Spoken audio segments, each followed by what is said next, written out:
నువ్వు నిలబడ ఫోటో పంపిస్తానా కడతాను నిలబడి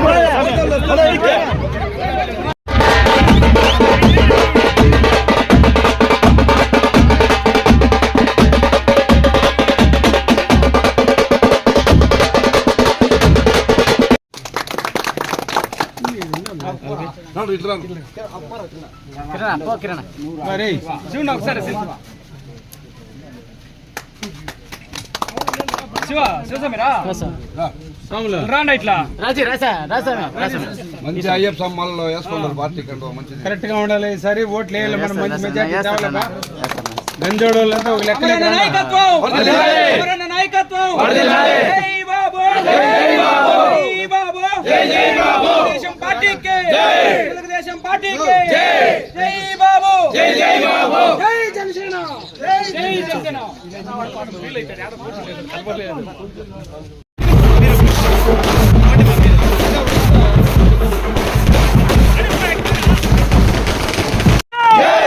జనసేన పార్టీకే జనసేన పార్టీకే టీడీపీ పార్టీకే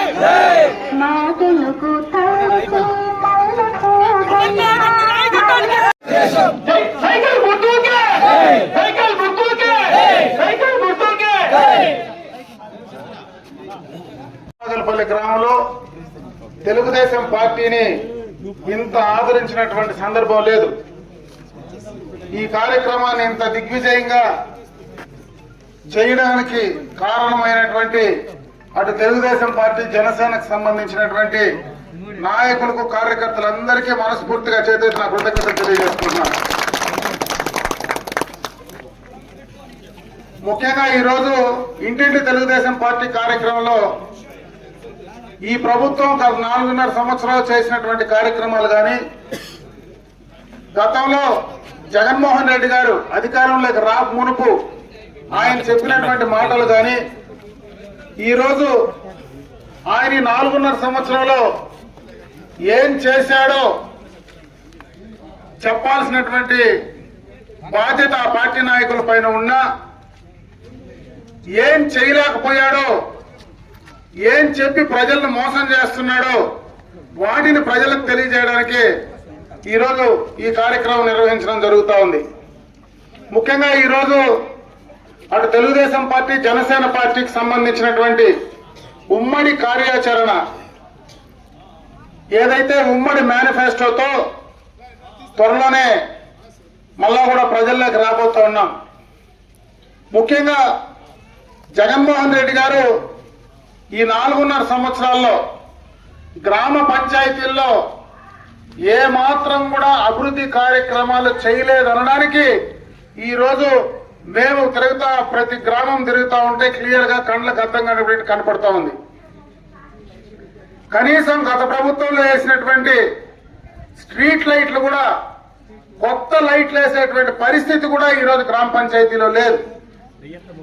గ్రామ పంచాయతీలో ఉన్నటువంటి నిధులు కూడా ఈ ప్రభుత్వం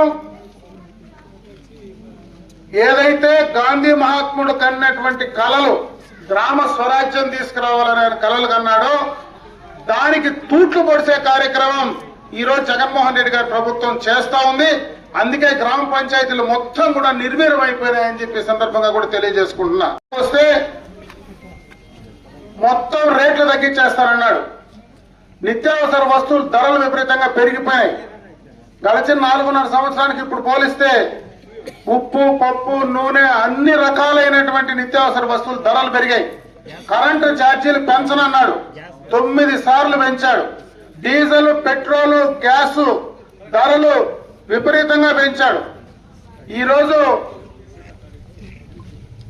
గత ప్రతిపక్ష నాయకుడిగా నేను అధికారంలోకి వస్తానే అంచెలంచెలుగా మద్య నిషేధం చేస్తానన్నాడు.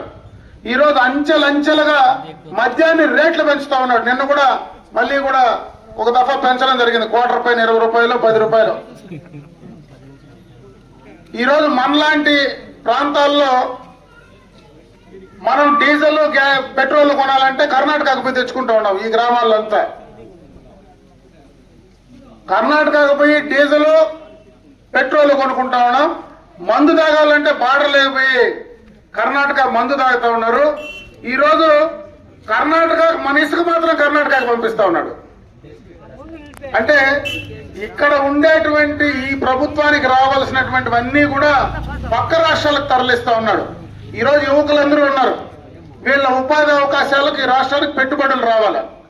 ఆ పెట్టుబడులను తరిమి కొట్టే కార్యక్రమం చేస్తా ఉన్నాడు. దానికి ఉదాహరణ ఈ జిల్లాలో ఉండేటువంటి అమర్ రాజా ఇండస్ట్రీని 9,000 కోట్ల రూపాయల పెట్టుబడి, దాదాపు 10,000 మందికి డైరెక్ట్ ఎంప్లాయ్మెంట్, 30,000 మందికి ఇండైరెక్ట్ ఎంప్లాయ్మెంట్ ఇచ్చేటువంటి ఒక ఇండస్ట్రీని తెలంగాణకు తరిమేశాడు.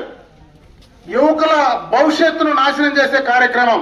గత ప్రభుత్వంలో చంద్రబాబు నాయుడు గారు ఏదైతే రిలయన్స్ కి సంబంధించినటువంటి ఇండస్ట్రీకి ఎయిర్పోర్ట్కి ఇచ్చాడో దాన్ని కూడా తరిమేశాడు. ఈ రాష్ట్రానికి వచ్చే పెట్టుబడులన్నీ కూడా బయట రాష్ట్రాలకు తరిమి ఈ యువకుల యొక్క భవిష్యత్తును నాశనం చేసేటువంటి కార్యక్రమాన్ని ఈరోజు ఈ జగన్మోహన్ రెడ్డి గారు చేస్తా ఉన్నారు. చెత్తకు కూడా పన్నేసి ఒక చెత్త ప్రభుత్వం నేను అని చూపించే కార్యక్రమం చేశాడు. అధికారంలోకి వచ్చిన మొట్టమొదటి కార్యక్రమం, ఎవరైనా కొత్తగా ఇల్లు కట్టుకుంటే ఆ ఇంట్లోకి టెంకాయ కొట్టి లేదా గుమ్మడికాయ కొట్టో దేవుడికి పూజ చేసి ఇంట్లోకి పోతాం. ఈయన ముఖ్యమంత్రి అయితేనే చేసిన మొదటి పని ఏమిటంటే ప్రజలకు ఉపయోగపడే ప్రజావేదికను కూల్చేసి ముఖ్యమంత్రిగా కార్యక్రమాన్ని చేశాడు. మీటింగ్ పెట్టి అందరూ మనం అడుగు ముందు వేస్తాం. ఒక కారు మనం పూజ చేస్తే కింద నిమ్మకాయలు పెట్టి ఫస్ట్ గా వేసి ముందుకు పంపిస్తాం. పోలవరం లాంటి ఈ రాష్ట్రానికి జీవనాలు లాంటి పోలవరాన్ని టెండర్లు క్యాన్సిల్ చేసి రివర్స్ టెండర్లు వేశాడు. అంటే ఫస్ట్ గేర్ కాదు, ఎన్నిక టెండర్లు రివర్స్ గేర్ వేశాడు. ఆ రివర్స్ గేర్ తో ఈ రోజును కూడా పోలవరం ఎనిక్కిపోతా ఉంది కానీ ముందుకు పోయే పరిస్థితే లేదు. ఈ రాష్ట్రానికి రాజధానే లేదు. 3 30 ఎక్కడ ఎవరికి ఇష్టం వస్తే వాడు రాజధాని అని చెప్పుకోవచ్చు ఈ రాష్ట్రానికి. ఈ రోజు ఇక్కడ ఉండే యువకులందరూ కూడా బెంగళూరు నుంచినో, చెన్నై నుంచినో, లేదంటే నార్త్ ఇండియా నుంచినో కూడా చాలా మంది ఉన్నారు. బయట లండన్ లో కూడా ఉన్నారు ఈ ఊరు నుంచి. అయ్యా మీ రాష్ట్ర దేశం ఏదయ్యా అంటే ఇండియా అని చెప్పుకోవచ్చు, రాష్ట్రం ఏదయ్యా అంటే ఆంధ్రప్రదేశ్ అని చెప్తాం. మీ క్యాపిటల్ ఏదంటే ఏమన్నా చెప్పగలరా ఈ రాష్ట్రంలో ఉన్న పిల్లలు? అంటే ఈ 4.5 సంవత్సరంలో రాష్ట్రానికి రాజధాని లేకుండా పాలించేటువంటి చెత్త ముఖ్యమంత్రి ఏమన్నా దేశంలో ఉంటాడా? దానికి కేర్ ఆఫ్ జగన్మోహన్ రెడ్డి. అంటే ఈయన పాలన ఇంత బాగుంటే మళ్ళా వై ఏపీ నీడ్స్ జగన్ అంటే ఇది కొత్త కార్యక్రమాన్ని పెట్టినారు. సచివాలయం సిబ్బంది, వాలంటీర్లు, పోలీసులు అందరినీ పిలుచుకొని జగన్మోహన్ రెడ్డి ఎందుకు కావాలన్నా అనేది ప్రజలకు చెప్పాలంట. ఎందుకు కావాలి జగన్మోహన్ రెడ్డి కార్యక్రమాలు చేస్తారు. అందుకే ఇటువంటి చెత్త ప్రభుత్వాన్ని బయట పంపించడానికి పవన్ కళ్యాణ్ లాంటి నిజాయితీ కలిగినటువంటి నాయకుడిని కూడా ఎయిర్పోర్ట్కి వస్తే అక్కడ ఎయిర్పోర్ట్ లో ఫ్లైట్ ల్యాండ్ కానికుండా చేశారు. ఆంధ్ర బార్డర్ లో పోలీసులను అడ్డం పెట్టుకొని రానియకుండా చేశారు. అంటే ఎక్కడికి పోతా ఉంది ఈ రాష్ట్రం? జగన్మోహన్ రెడ్డి లాంటి వ్యక్తికి మళ్ళా మనం అవకాశం ఇస్తే అంటే చంద్రబాబు నాయుడిని అరెస్ట్ చేయించవచ్చు, కేసులు పెట్టచ్చు. పవన్ కళ్యాణ్ ని ఈ రాష్ట్రానికే రానియకుండా చేసేటువంటి పోలీసులు ఉన్నారు. అయితే వాళ్ళ చిన్నాయిని చంపేస్తే ఆ చిన్నాయన పైన చంపినటువంటి అనుమానం ఉండి వాళ్ళు ఏసీబీ వాళ్ళు విచారించాలని వాళ్ళ ఎంపీని వాళ్ళ చిన్నాయన కొడుకుని విచారించేదానికి మాత్రం పోలీసు వాళ్ళకి ఏమీ లేవు. ఇవి లేవు, అవి లేవు, పైనవి కిందవి రెండూ లేవు. ఏం చేయాలా? ఎక్కడికి తీసుకుపోతా ఉన్నారు అని అంటే పూర్తిగా కూడా పాలన గాడి తెప్పించినారు. అందుకే మీలాంటి యువకులు ఈరోజు ముందుకు రావాలా. ఖచ్చితంగా ఈ రాష్ట్రంలో జగన్మోహన్ రెడ్డి పాలన అంతం చేయడానికి యువత ముందుండాలా. మీరు ఖచ్చితంగా కూడా ముందుండి వాళ్ళని దఫా ఇంటికి పంపించేటువంటి కార్యక్రమాన్ని ఖచ్చితంగా కూడా చేయాలని చెప్పి నేను ఈ సందర్భంగా మిమ్మల్ని అందరినీ కూడా కోరుకుంటూ మళ్ళా చాలా సందర్భాల్లో నేను వచ్చే పరిస్థితి ఉంటుంది. ఈరోజు ఎక్కువ సమయం లేదు, ఇంటింటికి పోయి మనం వాళ్ళతో మాట్లాడుతూ ఉన్నాం కాబట్టి ఖచ్చితంగా కూడా మీరందరూ ఆ కార్యక్రమాలు చేయాలని మరొకసారి తెలుగుదేశం పార్టీ జనసేనకు సంబంధించినటువంటి నాయకులందరికీ, ఈ గ్రామ పంచాయతీ సోదరీమణులు యువకులందరికీ రాబోయే ఎన్నికల్లో తెలుగుదేశం పార్టీ గుర్తు సైకిల్ గుర్తు పైన ఓట్లేసి చంద్రబాబు నాయుడు గారిని మరొకసారి ముఖ్యమంత్రిని చేసే కార్యక్రమంలో మీరు భాగస్వాములు కమ్మని చెప్పి మనస్ఫూర్తిగా మిమ్మల్ని కోరుకుంటూ సెలవు తీసుకుంటున్నా. జై హింద్, జై తెలుగుదేశం, జై జనసేన.